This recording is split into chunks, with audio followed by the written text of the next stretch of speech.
y el mantenimiento del orden.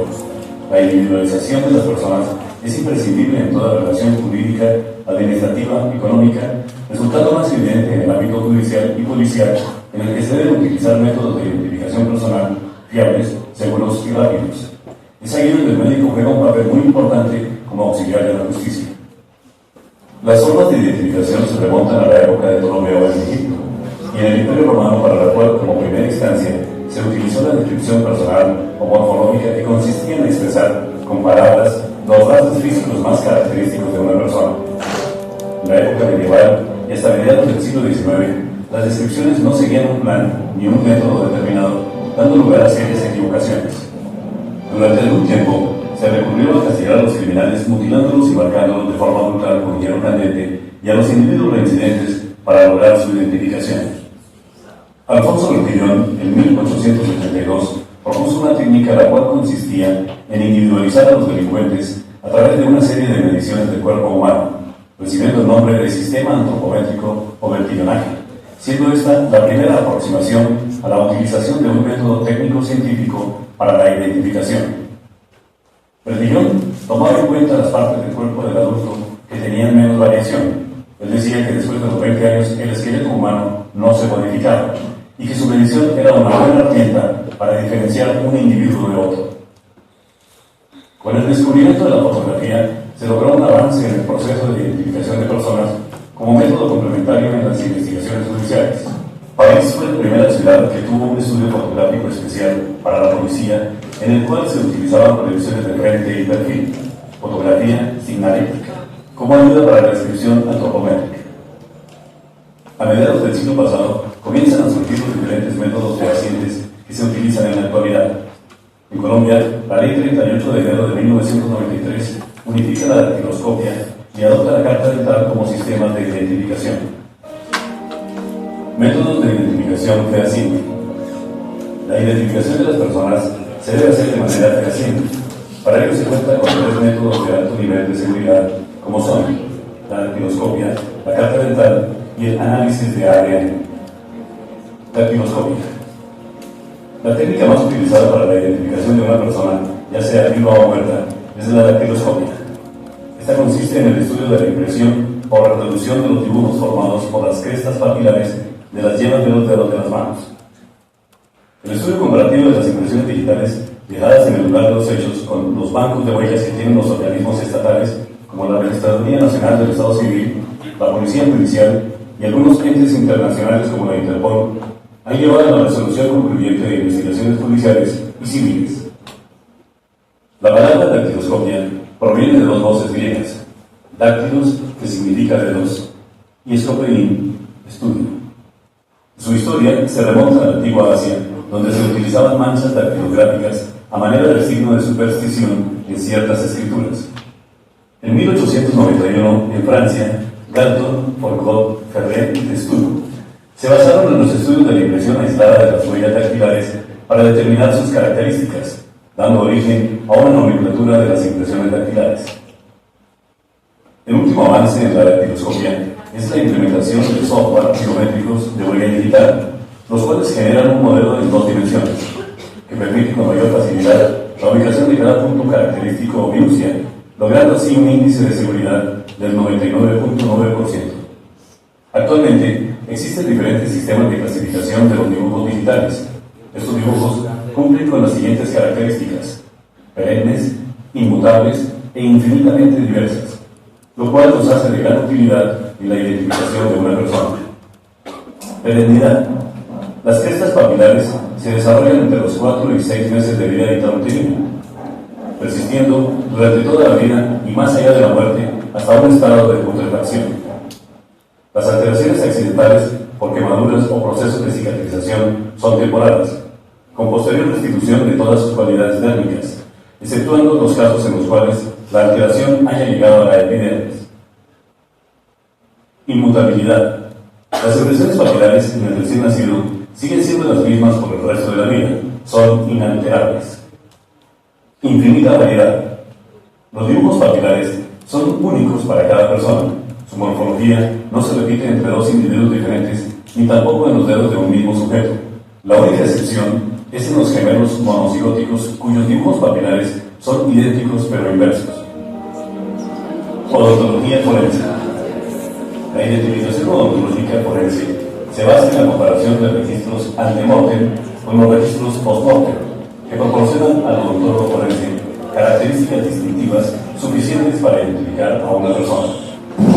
Uno de los primeros procesos de identificación odontológica fue presentado por el doctor Oscar Amoedo en 1897 en el Congreso Médico Internacional en Moscú, reportando la identificación de 30 cuerpos incinerados en un incendio en París por métodos odontológicos. Otra identificación famosa por medios odontológicos fue la que se le realizó a los cadáveres de Adolfo Hitler y Eva Braun Hitler, deformados por el fuego, mediante la comparación de los registros post-mortem obtenidos en la autopsia oral con la historia clínica odontológica y las radiografías dentales. Los dientes han sido uno de los primeros elementos que el hombre ha estudiado para establecer la identidad de cadáveres, especialmente de aquellos con lesiones severas que no permiten su reconocimiento por otros métodos. La odontología forense desarrolla un papel fundamental en los procesos de identificación, ya que los dientes cuentan con una notable resistencia al paso del tiempo, a la humedad y a la temperatura, además de características propias y adquiridas como traumas, tratamientos odontológicos, patologías, modificaciones intencionales y ocupacionales. En Colombia, el doctor Yesid Valdés López, pionero de la odontología forense, contribuyó primero con la identificación de los cuerpos carbonizados de las víctimas del Holocausto del Palacio de Justicia en 1985 y luego con la identificación de los cadáveres incinerados de las víctimas de la explosión del avión de Avianca en 1989.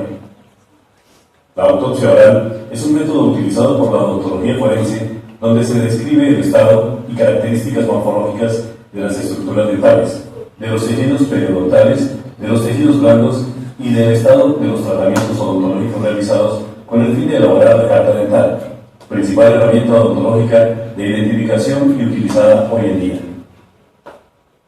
Una vez realizado el registro odontológico post-mortem de un individuo o de los restos humanos disponibles y al contar con las pruebas indiciarias que sugieran la posible identidad de los mismos, se procede a obtener las historias clínicas odontológicas que se consideren indispensables para realizar el cotejo dental ante y post-mortem. De esta forma, se pueden obtener como resultados una comparación positiva si coincide totalmente, posible cuando hay compatibilidad pero no coincidencia total, insuficiente cuando la información disponible es inadecuada, excluyente si hay incompatibilidad entre los registros premortem y la carta dental post-mortem. Existen otros estudios en la odontología forense que incluyen el estudio de huellas de mordedura humana, la queitoscopia, en la cual se analizan los pliegues labiales, y la rugoscopia, que se basa en el estudio de las arrugas palatinas. Genética forense.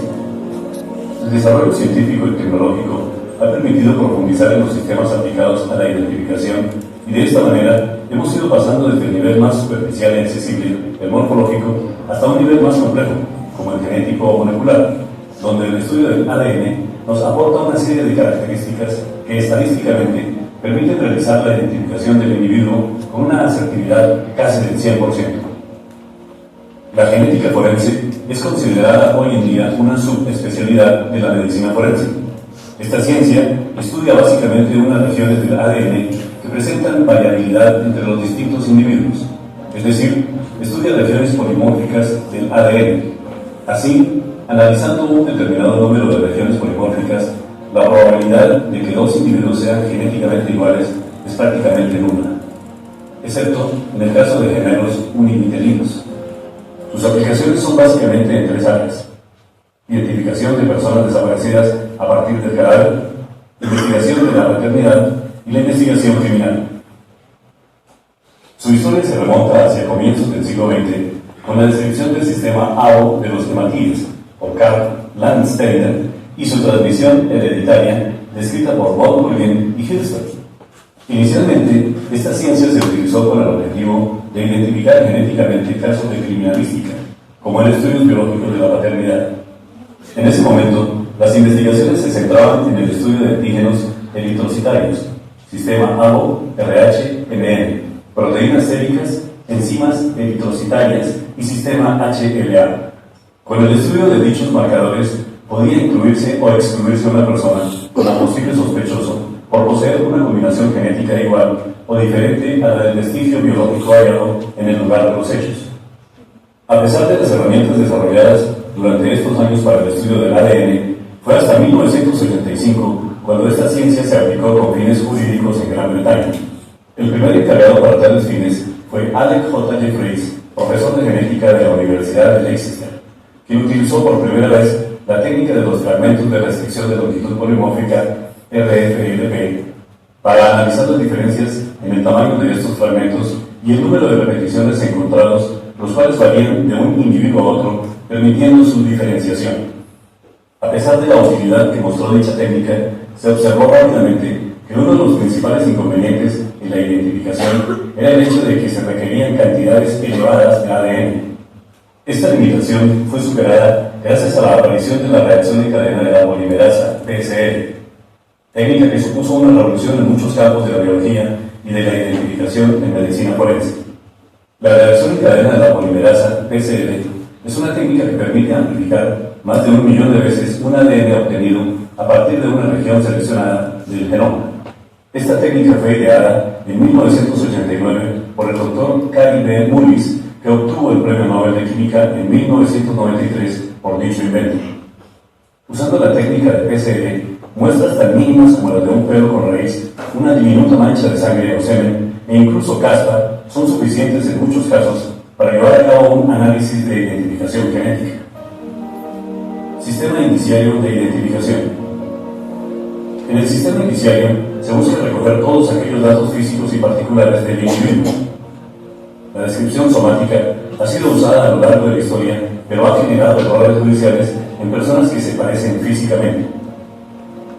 No es un método científico, se basa en recopilar datos biográficos, antecedentes médico-quirúrgicos, medidas antropométricas, prendas de vestir y señales particulares que guían hacia una identificación fehaciente. Una persona indocumentada puede ser identificada. Sus señales particulares se definen como indicios que permiten llevar una posible identificación fehaciente aplicando los métodos ya explicados.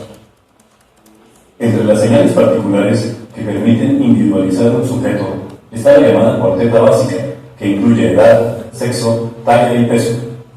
Sin embargo, existirán muchas otras características individualizantes que se constituyen en indicios de menor o mayor valor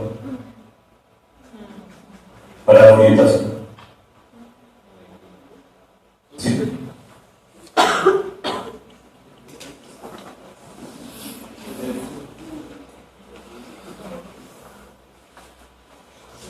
Promotoras de salud consiste en un formulario de inscripción en el cual se incluye la información básica de la persona y el proceso de identificación se realiza mediante la solicitud del documento de identidad según la edad del afiliado. Luego se emite un carnet de afiliación, el cual incluye nombre completo y documento de identidad. Cada vez que el usuario hace uso del servicio, se comprueba su identidad mediante la presentación de su carnet y documento de identidad.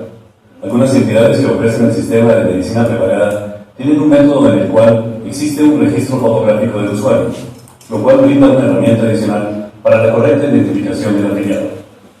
Este sistema de identificación debería complementarse con otros métodos que permitan un mayor porcentaje de confiabilidad con el fin de disminuir las posibles suplantaciones que se pueden presentar, que no solo afectarán el sistema actual de salud, sino también la adecuada prestación de los servicios a los pacientes y afiliados. Por lo tanto, son las entidades promotoras de salud y su personal administrativo las que se deben encargar de comprobar y lograr una adecuada identificación de las personas que asisten a la consulta médica. Buenos días. Buenos días, doctor. ¿Cómo está? ¿Cómo se llama? Felipe Gómez. ¿Y su salud, por favor?